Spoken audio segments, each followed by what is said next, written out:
Rain lashed the windshield like needles. Detective Elijah Crane narrowed his eyes through the haze, the streetlights flickering like dying stars.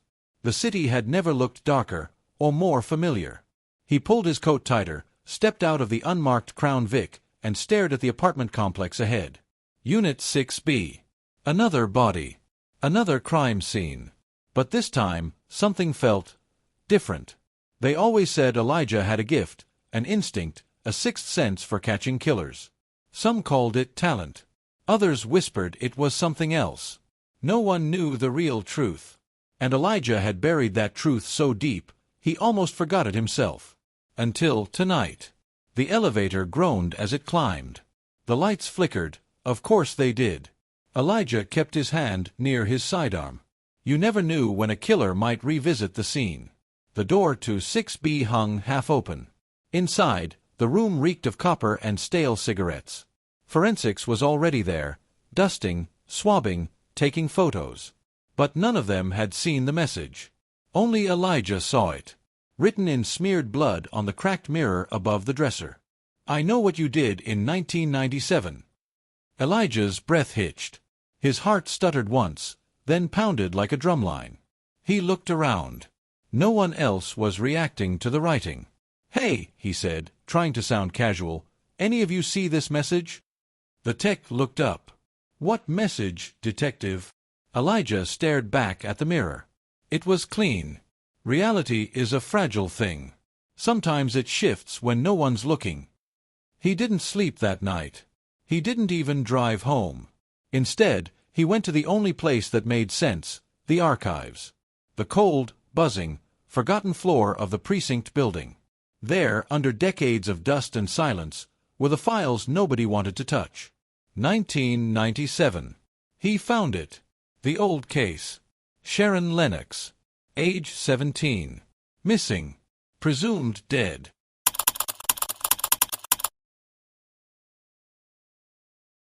The official story said she vanished walking home from school. The real story.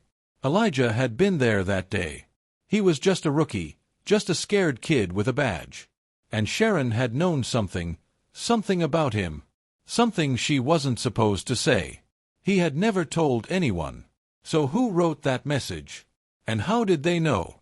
The next murder happened 2 days later. Another cryptic message. This time carved into the victim's chest. One by one, we dig them up. It wasn't just a pattern, it was a countdown. Elijah knew then, this killer wasn't just targeting strangers. They were leaving messages for him. And worse, they were digging up a past he had fought to bury. He started sleeping in his office, the TV on mute, an old revolver by his side. The faces of his past blurred with those in front of him. Guilt had a shape now. It was wearing gloves and holding a knife. Some secrets don't stay buried. They dig their way out, using someone else's hands. One night, he received a call. No name. Just static. And then a voice, distorted but calm. She screamed your name before she died, Elijah. You remember that, don't you? He dropped the phone. His hands shook. No one should have known that. Not even the coroner. Elijah had told him she died instantly. The tape from that night had mysteriously gone missing. No one had heard her last words. Except him. And now, the killer. A week passed. Another victim. This one left at Elijah's old childhood home, abandoned for years. The walls were covered in pages torn from Sharon Lennox's diary. One entry was circled in red ink, again and again.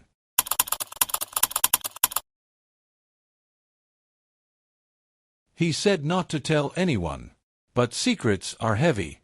If I disappear, he did it. Elijah fell to his knees. He hadn't touched her. He hadn't killed her. But he hadn't stopped what happened, either. Then came the twist Elijah couldn't explain. Security footage from the latest murder showed something impossible. The killer looked like him. Not similar. Not vaguely resembles. It was Elijah. Same scar. Same eyes. Same coat. He played the footage back 6 times. At minute 132, the figure turned to the camera, smiled slightly, and held up a finger to its lips. Sure. Elijah backed away from the screen. His reflection in the monitor stared back. His heart was pounding so hard it hurt. Was it a trick? Deep fake? Or something else? He no longer trusted what he saw. And worse, he no longer trusted what he remembered. The scariest monsters are the ones who wear your face. Then came the package. A plain manila envelope slid under his door. Inside, a black and white photo of Sharon Lennox, eyes closed, bruises visible. It was dated a full 3 days after the day she was declared missing. On the back, written in that same red ink, "She told the truth, and you punished her for it."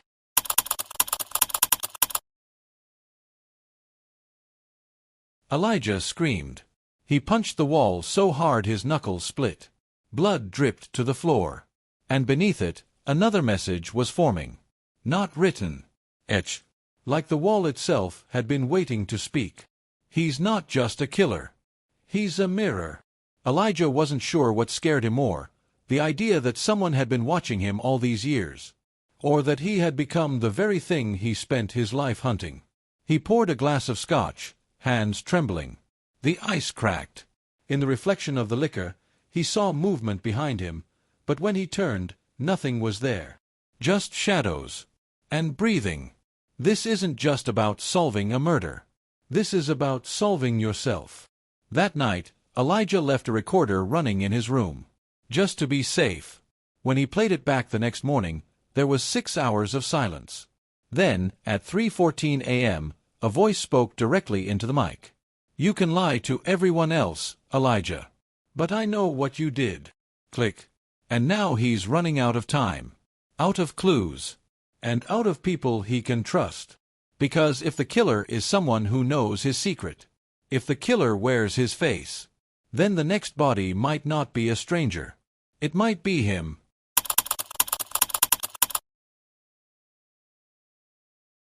The city never really sleeps. But for Elijah Crane, it had begun to whisper. Whispers in alleyways. Whispers in vents. Whispers that said his name. That breathed long-forgotten truths through the cracks of reality. He stood in front of an old psychiatric hospital on the outskirts of the city, abandoned, crumbling, mostly erased from official maps. But it was real. He remembered this place from before the badge, before the lies. A tip led him here. The envelope with Sharon's photo had included coordinates. A small note attached. "You buried the truth in concrete. Let's dig it out." Inside, the air was dense with mildew and decay. Every step echoed like footsteps behind him. The power was long dead. The hallways were a graveyard of records and rusted wheelchairs. But Elijah's flashlight caught something that stopped him cold. A door. Unmarked, bolted from the outside. Behind it, silence. He forced it open. Inside, he found a single table, a chair, and hundreds of cassette tapes. Labeled in red pen, with only numbers and dates. And one stood out. Tape 17, EL, March 7, 1997. His initials. His birth date. His hands shook as he placed it in the dusty player beside the chair. A click. A hiss. Then a girl's voice. "You said I'd be safe. You said you'd come back. Why didn't you come back, Elijah?" Sharon. His legs went weak. She sounded terrified. Like she knew she was being recorded against her will. Then, another voice joined hers. A man's voice. Controlled. "Tell me again what he told you. What he's afraid they'll find." Elijah recognized the voice. He hadn't heard it in years. But he had dreamed of it.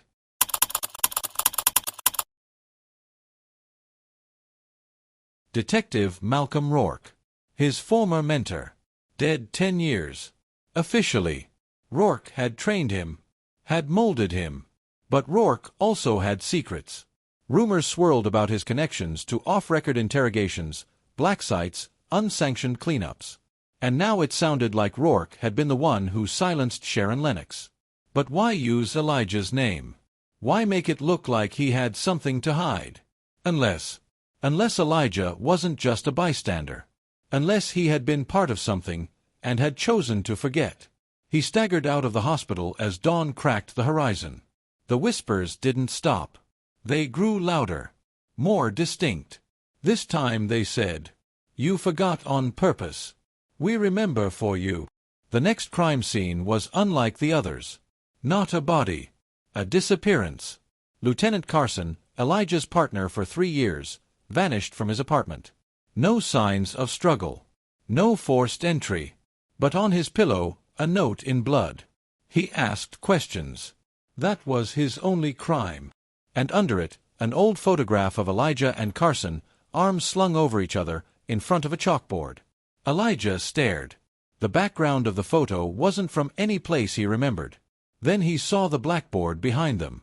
It had a crude diagram. Not of a murder scene. Not a case file. But of his mind.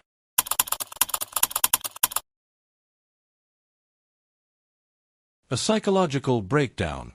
Sections labeled repression, trigger memory, moral compromise. Elijah spiraled. If someone had messed with his memories, what else did he not know? Had Sharon really died that night? Had he helped Rourke do it? Or worse, had he watched? He dug deeper. Through sealed files, stolen recordings, and off-the-record interviews. One phrase kept reappearing. The mirror room. He found it referenced in only one place, a sealed file buried inside a Homeland Security archive, marked classified, Perception OPS, 1996 to 1999. Most names were redacted. But one line was left untouched. Subject EL, 47 responded negatively to simulated self-confrontation. Triggered disassociation. Memory split successful. Subject EL. Elijah Crane. He knew where he had to go next. The mirror room wasn't a metaphor. It was real. A government program, experimental psychology, fringe science. Designed to study trauma. To break people, study how they repaired themselves. He had been one of their subjects.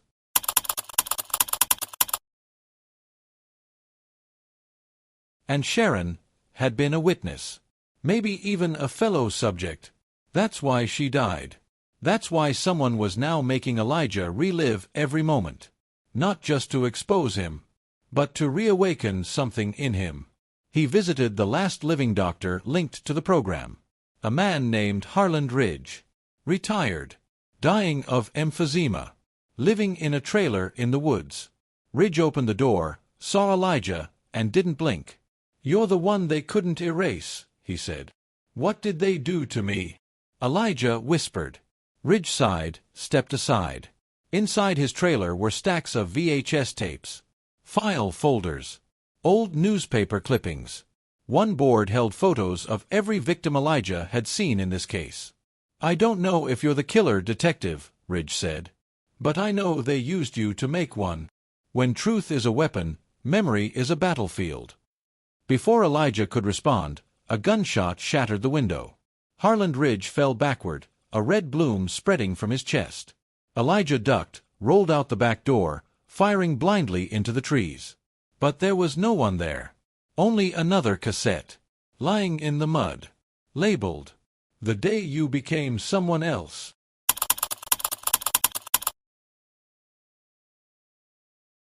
Rain again.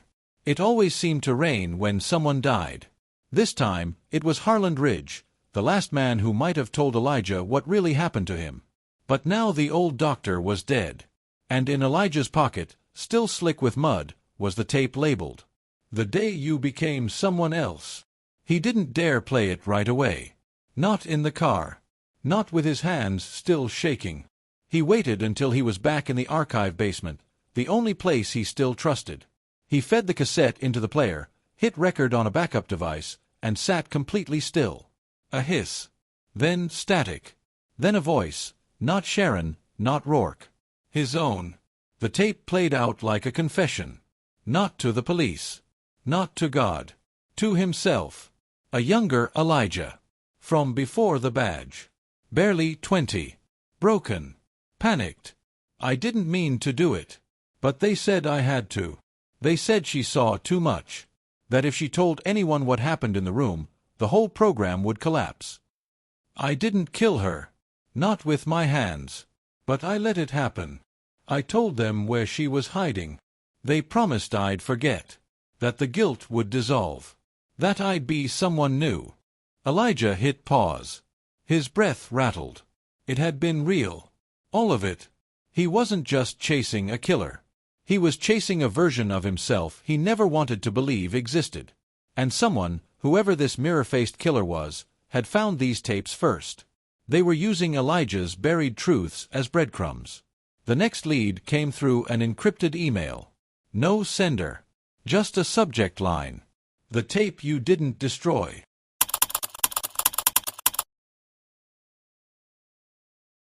Inside, a location. A cemetery. Midnight. No context. No explanation. But Elijah went anyway. Because he was past fear now. He needed to know. The address led him to the Lennox family plot. Sharon's name was etched in stone, though no body had ever been found. There was a tape recorder sitting on top of the grave. Elijah hit play. Sharon's voice. You were kind at first. Then they changed you. They hollowed you. Said the mirror test didn't work on the others. That you were special. You cried after they made me scream. I remember that. Somewhere in there, you were still you. But they took that version of you away. And now someone else wears your face. He dropped the recorder like it was burning him. That's when the figure appeared. Tall, still, masked in black. Watching him from 10 feet away. Elijah drew his weapon. Don't move. The figure didn't flinch. Didn't speak. It raised one gloved hand and pointed behind him. Elijah spun around. Nothing. He turned back. The figure was gone. But where it had stood was a small package. Wrapped in plastic. Inside, a burner phone. A photo of Rourke, alive, recent, standing in front of a government building in D.C. And a simple typed message. You've been hunting the wrong man. The real one is still waiting for you. Room 217.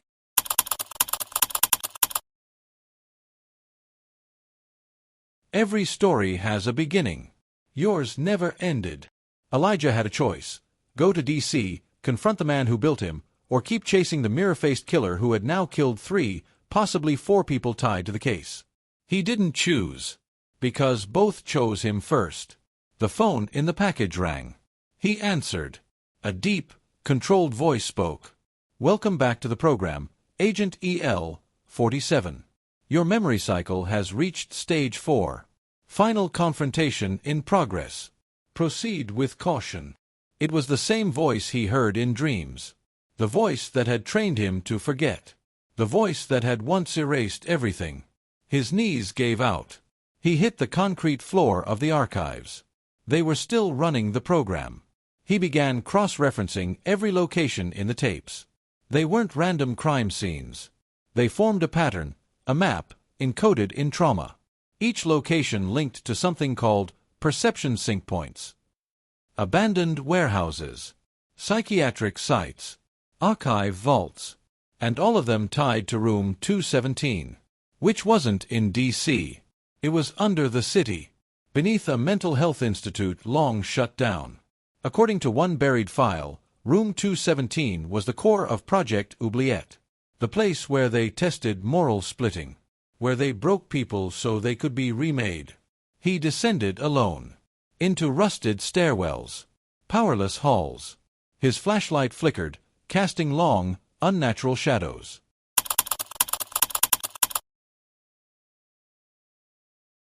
Room 215. Room 216. Then, Room 217. No door. Just a scorched black outline where a door once was. He stepped through. The walls were mirrored. Floor to ceiling. Cracked. Covered in peeling quotes. One, in bold black letters. To kill the monster, you must remember being it. And in the center of the room, a chair. Strapped to it. Detective Carson. Alive. Barely. Eyes wide. Mouth taped. Carved into his chest. Choose. Him, or the truth. Then, movement behind the mirrors. The mirror-faced killer stepped forward, one hand on the switch to flood the room with gas. In the other hand, a lighter. And in their voice, familiar. Too familiar. They spoke. "You still think you're not the one who started this?"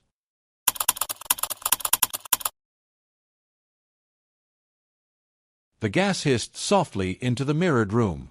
Elijah didn't move. Couldn't. Because across from him, strapped to the chair, was his former partner, Detective Carson, his eyes screaming what his mouth couldn't. Behind them, the mirror-faced figure held the lighter an inch above the floor. All it would take was one flick.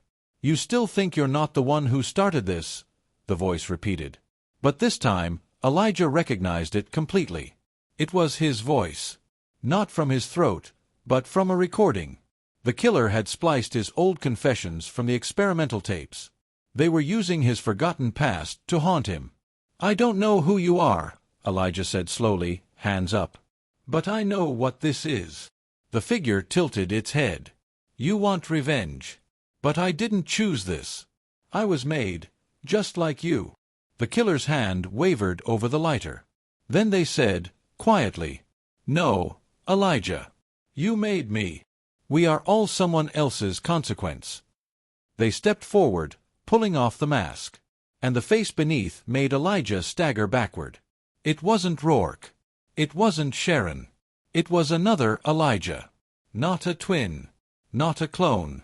But a man who looked almost like him, older, haggard, stitched by pain and time. His eyes were dead in that way only the institutionalized ever are. He smiled, thin and bitter. "You don't remember me," he said.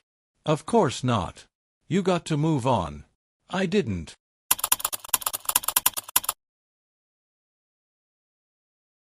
Elijah's mouth went dry. "Who are you?" "I was subject EL 48. You were 47. I was the backup, the spare, the control variable." "You were my shadow," Elijah whispered. "Yes," EL 48 said. "You got to forget. I got to remember everything. And you know what memory becomes after enough time." He leaned in close. Fire. The gas thickened.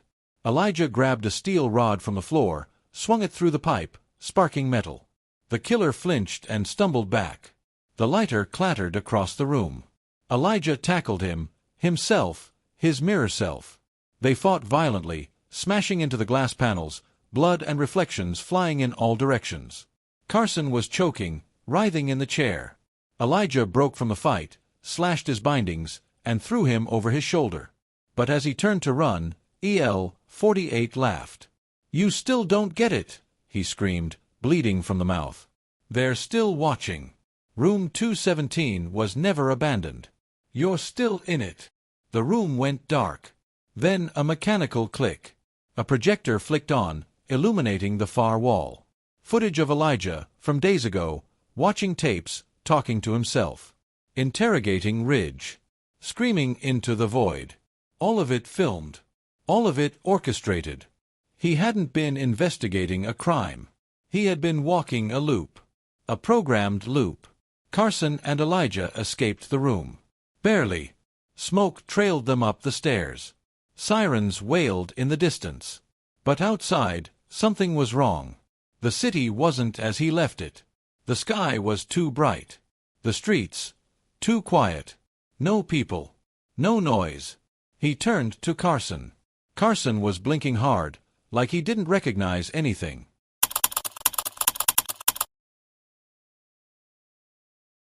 "What do you remember?" Elijah asked. Carson shook his head. "I don't know how I got here." And then it hit Elijah. None of this was real. It was the final phase of the program. He wasn't back in the city. He was still in the room.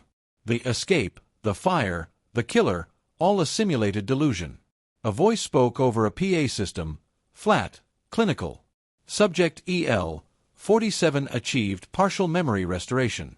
Emotional destabilization at 87%. Loop effectiveness, 91%. Preparing for reintegration. The world shimmered, like film melting, and then everything blinked out. Blackness. When Elijah opened his eyes, he was strapped to a medical gurney. Bright lights. People in white coats. Screens all around him showing his past, every moment of his investigation playing like reruns. A man stepped forward, face in shadow. "You did well, detective," he said. "Better than the others." Elijah's voice cracked. "What is this? Why would you do this to me?" "Because memory is a weapon," the man said. "And we needed to see if you could survive your own."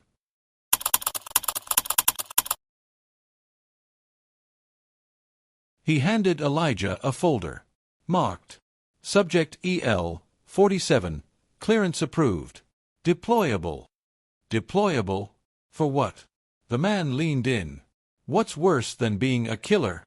Being a tool sharpened by guilt and pointed at someone else.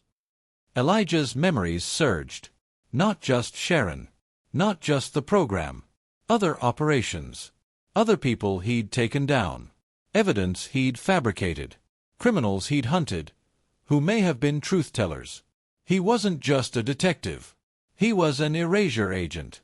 And the entire story, the crime, the killer, the clues, had been a test to make sure he was still viable. Still programmable. Still loyal. But then he looked at the mirror across the room. And saw his reflection smile without him moving.